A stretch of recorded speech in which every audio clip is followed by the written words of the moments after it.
राधे राधे सदा भवानी दाहिने, गौरी पुत्र गणेश, पंचदेव रक्षा करें, ब्रह्मा विष्णु महेश।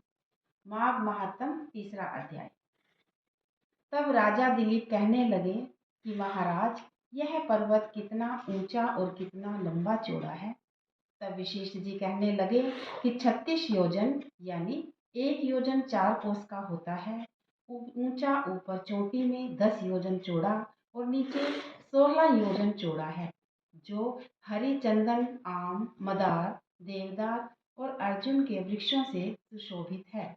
दुर्भिक्ष से दुखी होकर इस सुंदर पर्वत को और फल फूलों से परिपूर्ण देखकर भृगु वहीं रहने लगे और यहाँ पर कंदराओं, वनों और उपवनों में बहुत दिनों तक तप करते रहे। इस प्रकार जब भृगु ऋषि वहां पर अपने आश्रम पर जा रहे थे तो एक विद्याधर अपनी पत्नी सहित उतरा। वह अत्यंत दुखी थे। उन्होंने भृगु ऋषि को प्रणाम किया और ऋषि ने बड़े मीठे स्वर से उनसे कहा कि हे विद्याधर, तुम बड़े दुखी दिखाई देते हो, इसका क्या कारण है। तब विद्याधर कहने लगा कि महाराज, पुण्य के फल को पाकर, स्वर्ग पाकर तथा देव तुल्य शरीर पाकर भी मेरा मुख व्याघ्र जैसा है। यही कारण है मेरे दुख और अशांति का। न जाने किस पाप का फल है। मेरे चित्त की व्याकुलता का दूसरा कारण भी सुनिए।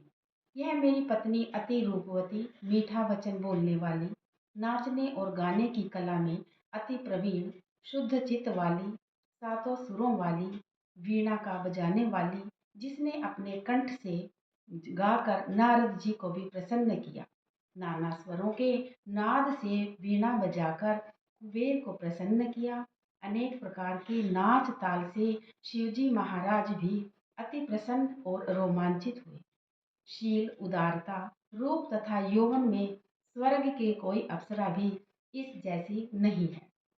कहाँ ऐसी चंद्रमुखी स्त्री और कहाँ मैं व्याघ्र मुख वाला। यही चिंता सदैव मेरे हृदय को जलाती है। विद्याधर के ऐसे वचन सुनकर तीनों लोकों की भूत, भविष्य और वर्तमान की बात जानने वाले तथा दिव्य दृष्टि वाले ऋषि कहने लगे कि हे विद्याधर, कर्म के विचित्र फलों को प्राप्त होकर ज्ञानी पुरुष भी मोह को प्राप्त हो जाते हैं। मक्खी के पैर जितना विष भी प्राण लेने वाला हो जाता है, छोटे छोटे पापों का फल भी अत्यंत दुखदायी हो जाता है। तुमने माघ मास एकादशी का व्रत करके द्वादशी में आने तक शरीर में तेल लगाया, इसी पाप के कर्म से व्याग्र हुए। एकादशी के दिन उपवास करके द्वादशी को तेल लगाने से राजा पुरूरवा ने भी कुरूप शरीर पाया था। तब वह अपने कुरूप शरीर को देखकर दुखी होकर हिमालय पर्वत पर देव सरोवर के किनारे पर गया। प्रीतिपूर्वक शुद्ध स्नान पर कुशा के आसन पर बैठकर भगवान कमल नेत्र, शंख चक्र गदा पदम के धारण करने वाले, पीताम्बर पहने, वनमाला धारण किए हुए विष्णु का चिंतन करते राजा पुरूरवा ने 3 मास तक निराहार रहकर भगवान का चिंतन किया। इस प्रकार 7 जन्मों में प्रसन्न होने वाले भगवान राजा के 3 महीने के तप से ही अति प्रसन्न हो गए और माघ की शुक्ल पक्ष की एकादशी को प्रसन्न होकर भगवान ने अपने शंख के जल से राजा को पवित्र किया। भगवान ने उसके तेल लगाने की बात याद दिलाकर सुंदर देवताओं का स्वरूप दिया, जिसको देखकर उर्वशी भी उसको चाहने लगी और राजा कृत होकर अपनी पुरी को चला गया। भृगु ऋषि कहने लगे कि हे विद्याधर, इसलिए तुम क्यों दुखी होते हो। यदि तुम अपना यह राक्षसी रूप छोड़ना चाहते हो तो मेरा कहना मानकर जल्दी ही पापों को नष्ट करने वाली हेमकूट नदी में माघ में स्नान करो, जहाँ पर ऋषि सिद्ध देवता निवास करते हैं। अब मैं इसकी विधि बतलाता हूँ।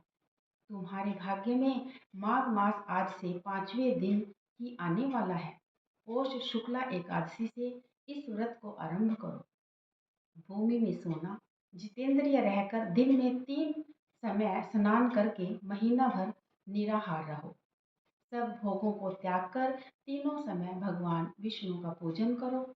जब तुम द्वादशी को शिवजी स्तोत्र और मंत्रों से पूजन करोगे तो तुम्हारा मुख देखकर सभी चकित हो जाएंगे और तुम अपनी पत्नी के साथ सुखपूर्वक क्रीड़ा करोगे। माघ मास के प्रभाव को जानकर सदा माघ मास में स्नान करो। पाप और दरिद्रता से बचने के लिए मनुष्य को सदा यत्न से माघ मास का स्नान करना चाहिए। स्नान करने वाला इस लोक तथा परलोक में सदा सुख पाता है। विशिष्ट जी कहते हैं कि हे दिलीप, भृगु जी के यह वचन सुनकर विद्याधर अपनी पत्नी सहित उसी स्थान पर पर्वत के झरने में माघ मास का स्नान करता रहा और उसके प्रभाव से उसका मुख देव सदृश हो गया और वह मणिग्रीव पर्वत पर आनंद से रहने लगा। और भृगु जी भी नियम पूर्वक समाप्ति पर शिष्यों सहित ईवा नदी के तट पर आ गए। तीसरा अध्याय समाप्त।